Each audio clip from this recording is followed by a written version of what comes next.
ఈరోజు తెనాలిలో Andhra Pradesh employees welfare association Andhra Pradesh సంఘం అధ్యక్షులు G V Sivaramakrishna, K V Satyanarayana, T Chandrashekar వారి కమిటీ సభ్యుల ఆధ్వర్యంలో ఘనంగా 3వ వార్షికోత్సవాన్ని నిర్వహించడం జరిగింది.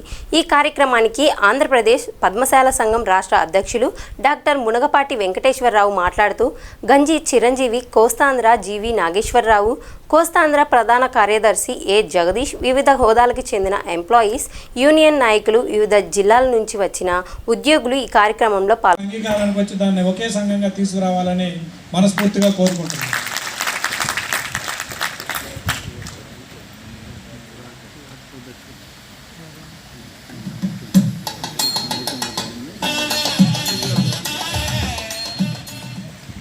ఒక తరం ఇంకొక తరానికి ఎంప్లాయీస్ యూనియన్ సభ్యులకు మరియు నాతోటి పద్మశాలియ సోదరులకు అందరికీ నా నమస్కారం.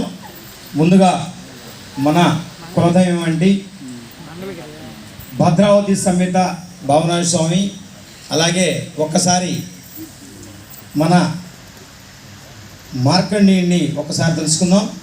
జై మార్కండేయ, జై జై మార్కండేయ, జై Markandeya. Thank you very much. నా పేరు డాక్టర్ మునగపాటి వెంకటేశ్వరరావు, మంగళగిరి, ఆంధ్రప్రదేశ్ పద్మశాలి సంఘం రాష్ట్ర అధ్యక్షుల్ని. మరి ఇక్కడికి ఎంప్లాయీస్ ఎంతోమంది వచ్చారు. ఇప్పుడే ఫారెస్ట్ అధికారి గారు కూడా మంగళగిరి మాది అని చెప్పడం జరిగింది. ఇక్కడున్న టీచర్స్ కావచ్చు, ఒక టీచరు వారి రిటైర్డ్ ఫస్ట్ నుంచి లాస్ట్ దాకా వచ్చేవాడికి నాకు తెలిసి ఒక 2-3 వేల మందిని స్టూడెంట్స్ తయారు చేస్తారు. దాంట్లో మంచి ఆనువుత్యాలు కూడా ఉంటాయి. అలాగే ఇక్కడ ఉన్న ప్రతి ఎంప్లాయీ కూడా, ఇందాక చాలా మంది పెద్దలు అన్నారు, మరి మనోళ్ళకి మనం అని కంపల్సరిగా ప్రతి కులంలో మీరు చూస్తూనే ఉన్నారు. మీరు ఎంప్లాయీగా మీరు ఉద్యోగాల్లో చాలా ఇబ్బందులు పడుతూనే ఉంటారు. మనం ఎంత ఉన్నత స్థితిలో ఉన్నా కానీ మనకంటే పైన ఉన్న వాళ్ళంతా చౌదరి, రెడ్డి, కమ్మ అనేకమైన మంది మనల్ని తొక్కుంటూ ముందుకెళ్తున్న మనం మాత్రం కింద ఉండడానికి కారణం మన వెనకాల మరి ఒక ఎమ్మెల్యేను, మినిస్టర్ ఉంటే మనం కూడా వాళ్ళ దగ్గరికి వెళ్ళి పని చేసుకొని ముందుకెళ్ళడానికి ఉంటుంది.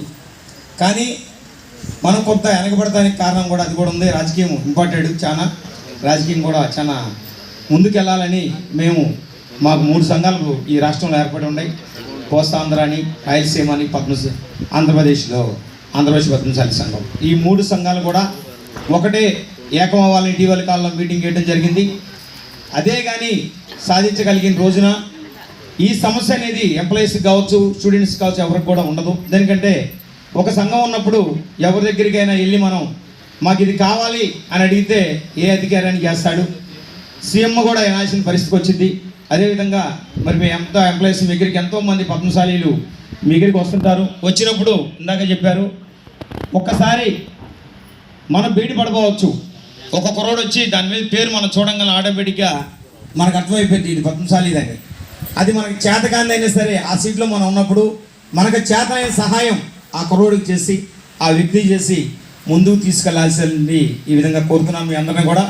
అదేవిధంగా ఎంతోమంది మా తల్లిదండ్రులు మరి వాస్తవంగా నేతలు